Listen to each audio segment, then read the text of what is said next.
এক ভাইয়ের গল্প। আমার স্ত্রী মারা গেছে, আমি নিজেও জানি না। আমি সিফাত, আমার বউয়ের নাম।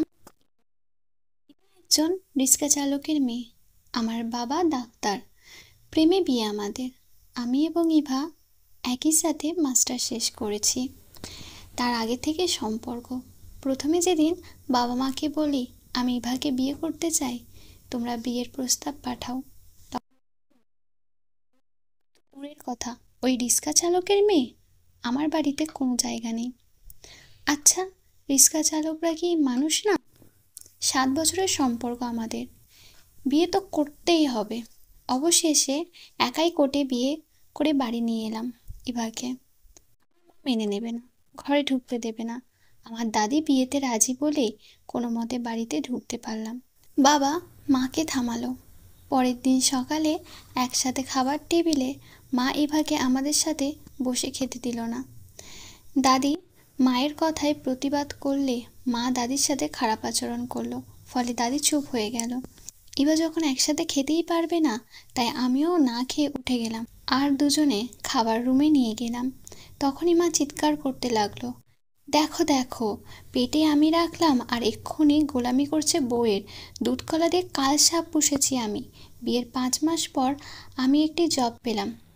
বিয়ের 5 মাসে আমার সামনে মা ইভাকে কতই বাজে কথা বলেছে। বেচারি কখনো একটাও কথা বলেনি। আমার জবটা হলো ঢাকার বাইরে, চিটাগং। আমাকে সেখানেই থাকতে হবে। মাসে 2বার বাড়ি আসতে পারতাম। বউকে নিয়ে যাওয়ার মতো অবস্থা এখনো তৈরি হয়নি। ফোনে কথা বললে ইভা আমাকে বুঝতেই দিত না। চার করে বাড়ি এলে দাদি সব বলতো আমাকে। এভাবেই চললো বিয়ের 2 বছর। বেতন বাড়ছে না, নিজে কোনো মতে অচেনা জায়গায় থাকি। বউকে কিভাবে নিয়ে যাব? 1 বছর আগে ইভার বাবাও মারা গেছে। ওর মা ওর 12 বছর বয়সেই মারা গেছে। ওর এখন আমি ছাড়া কেউ নেই। আমার মা ইভার সাথে আমাকে ডিভোর্স দেওয়াতে চায়। কতই না বাহানা তার, কিন্তু আমি ওকে ডিভোর্স কখনোই দেব না। ভেবে রেখেছি বেতনটা বাড়লেই বাচ্চা নেব। ও, বলতে ভুলে গেছি, আমার একটি বোন আছে, ওর নাম রোজা। তার বিয়ে পড়িয়ে রেখেছে, তুলে নিয়ে যায়নি। মাঝে মধ্যে রাতেই দেখতাম রাত 1টা 2টোয় ইভার ফোন ওয়েটিং। আমি ইভাকে পরে জিজ্ঞেস করি রেগে যে কার সাথে কথা বলছিলে এত রাতে। ইভা বলতো রোজার ফোন নষ্ট, তাই আমার ফোন নিয়ে রোজা ওর বরের সাথে কথা বলছে। এভাবে টানা 12 দিন ওয়েটিং পেলাম। রোজ ইভা বলে রোজা কথা বলছে। আমি এই 12 দিনে রোজাকে কখনোই জিজ্ঞাসা করি যে আসলেই কি রোজা এবার ফোনে কথা বলছে কিনা, কারণ আমি ইভাকে বিশ্বাস করি। হঠাৎ একদিন মা বলল, বাবা তুই সারা রাত এভাবে বউয়ের সাথে কথা বলিস না, শরীর খারাপ হবে। সকালে অফিস যাবি কিভাবে? সারা রাত জাগলে। ওই, আমি তো রাতে ইভার সাথে তেমন কথা বলি না। মা বলল, কি বলিস? তোর বউ তো সারা রাত কার সাথে কথা বলে, আমি নিজেও শুনেছি। আমি মাকে বললাম, ইভা তো বলল ইভার ফোনে রোজা ওর বরের সাথে কথা বলে, রোজার ফোন নাকি নষ্ট। রোজা তখন বলে, কই ভাইয়া, আমার ফোন তো নষ্ট না, আর আমি কখনোই ভাবি ফোন থেকে কারোর সাথে কথা বলি না। আমি বাড়ি আসি, ইভাকে বললে ইভা আমার পা ধরে বলে, বিশ্বাস করো আমি মিথ্যা বলছি না, আমি কারোর সাথে কথা বলি না। আমার ফোন রোজা কথা বলছিল এতদিন। আমাকে রোজা বলেছিল ওর ফোন নষ্ট। তোমার মা বোন মিথ্যে বলছে, হাজার হলেও আমি মায়ের ছেলে। মা বোনের কথা বিশ্বাস করে ইভাকে চড় মারি। মা বলে, ওহ, আমার ছেলেকে দিয়ে তোমার মন ভরে না? কয়টা লাগে তোমার? কার সাথে সারা রাত কথা বলে আমার মেয়ের নাম করো? এভাবেই দূরত্ব তৈরি হয় মা বোনের কথায় ইভার সাথে। মা এটাও বলে রোজ বিকেলে নাকি ইভা বাইরে যেত, সন্ধ্যায় ফিরতো। অবশেষে ডিভোর্স হয়ে যায়। দাদিও আটকাতে পারে না। আমি চিটাগং চলে যাই। ডিভোর্সের আগে একবারও ভাবিনি ইভার তো আমি ছাড়া কেউ নেই। ইভা কোথায় যাবে আমি ছাড়া? ডিভোর্সের পর বাবা মা দাদি বোন সবাই মিলে চিটাগং চলে আসে আমার কাছে। সেখানে একটি বড় বাসা ভাড়া নেয় বাবা। বাসা ভাড়া টাকা বাবাই দেয়, কারণ আমার বেতন তেমন বাড়েনি। বাবারা আমার কাছে চলে আসে কারণ যেন আমি কখনো এর জায়গায় ফিরে গিয়ে ইভার স্মৃতি মনে না পড়ে, কারণ ইভাকে আমি প্রচণ্ড ভালোবাসতাম। আমি ভেবেছিলাম ইভা আমাকে ধোঁকা দিয়ে পরকীয়া করছে, এবং প্রমাণ আমার মা বোন। ডিভোর্সের 7 মাস হলো আমি ঢাকা যাইনি। ইভা কোথায় আছে, কেমন আছে, কোনো খোঁজ নিইনি।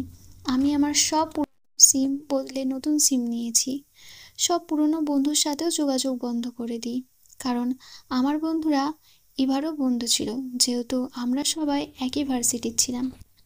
ডিভোর্সের 7 মাস পর ছুটিতে আমি একটি কাজে ঢাকায় যাই, এবং ইভার এক বান্ধবীর সাথে আমার দেখা হয়। জানতে পারি ইভা ডিভোর্সের 10 দিন পর ওর বাড়িতে গলায় দড়ি দিয়ে মারা গেছে। এই 10 দিনও আমাকে অনেক খুঁজেছিল, শেষ কথা বলতে চেয়েছিল, পারেনি। মারা যাওয়ার আগের দিন ইভা ওর বান্ধবীর কাছে গিয়ে একটি বক্স দিয়ে আসে, এবং তা খুলতে মানা করে বলে যে সিফাতের সাথে কখনো তোর দেখা হলে এটা দিস। ওর বান্ধবী ওর মৃত্যুর পর আমার সাথে অনেক যোগাযোগ করার চেষ্টা করেছিল, কিন্তু পারেনি, কারণ আমি বদলেছি। আমার বোনের নাম্বারে কোনোভাবে যোগাযোগ করে। আমার বোন আমার ভার্সিটিরই ছিল। আমার বোন রোজাকে বলে ইভা মারা গেছে, যেন আমার নাম্বারটা দেয়। আমার বোন আমাকে এসব কিছুই বলেনি কখনো। ইভার ওর বান্ধবীকে দেওয়া বাক্সটা খুলে দেখি, 2টা মোটা ডায়েরি। ডায়েরিতে ডায়েরিতে লেখা ইভা সেদিন থেকে শুরু করেছিল, যেদিন আমি জবের জন্য প্রথম চিটাগংয়ে আসি। 2 বছরে ইভা যখন যখন মিস করেছে সব কিছু লিখেছে সেখানে, ডেট টাইম সহ। ওই দিনগুলোর কথাও লিখেছিল, যে দিনগুলো ইভার যে দিনগুলো ইভার ফোন রোজা নিয়ে কথা বলছিল। সিফাত, জানো তোমাকে অনেক মিস করছি, তোমার সাথে কথা বলতে ভীষণ ইচ্ছে করছে, কিন্তু ফোনটা রোজা নিয়ে ওর জামের সাথে কথা বলছে। কি প্রেম! কখন ফোনটা নিয়ে গেছে, কথাই শেষ হয় না ওদের। মৃত্যুর আগেও অনেক কিছুই ইভা লিখেছে। আমি কখনো ভাবিনি তুমি আমাকে তোমার মা বোনের কথায় অবিশ্বাস করবে। আমি কখনো কোনো পুরুষের সাথে কথা বলি, সব মিথ্যে বলছে তারা, আমাকে তোমার জীবন থেকে সরানোর জন্য। কত বললাম, বিশ্বাস করলে না তুমি।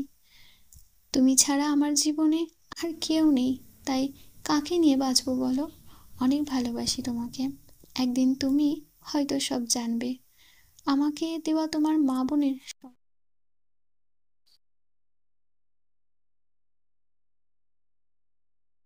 করছি না। সুখে থাকো। আরও অনেক কিছু লিখেছিল। এরপর বাড়ি ফিরে রোজাকে বলি, ইভা মারা গেছে, তুই বলিসনি কেন? রোজা বলে, নষ্ট মেয়ে মানুষের কথা সেদিন অনেক মেরেছিলাম, সত্য জানার জন্য। মায়ের সাথে অনেক চিৎকার করি, মারা যাওয়ার হুমকিও দিই। এরপর মা বলে, হ্যাঁ, ইভাকে দেওয়া সব অপবাদ মিথ্যা, কেননা সে কখনোই একটা রিস্কাওয়ালার মেয়ের সাথে তার একমাত্র ছেলের বিয়ে মানতে পারবে না। সবাই বলে না, ছেলের মারা খারাপ হয় না। ভাই, আমি একজন ছেলে হয়ে বলছি, ছেলের মা বোনদের কথা বিশ্বাস করার আগে প্রমাণ নেবেন। এরা আমার জীবনটা নষ্ট করে দিয়েছে। শাশুড়িরা কখনো বউকে মেয়ে ভাবতে পারে না, এটাই সত্য। বউরা যতই ভালো হোক,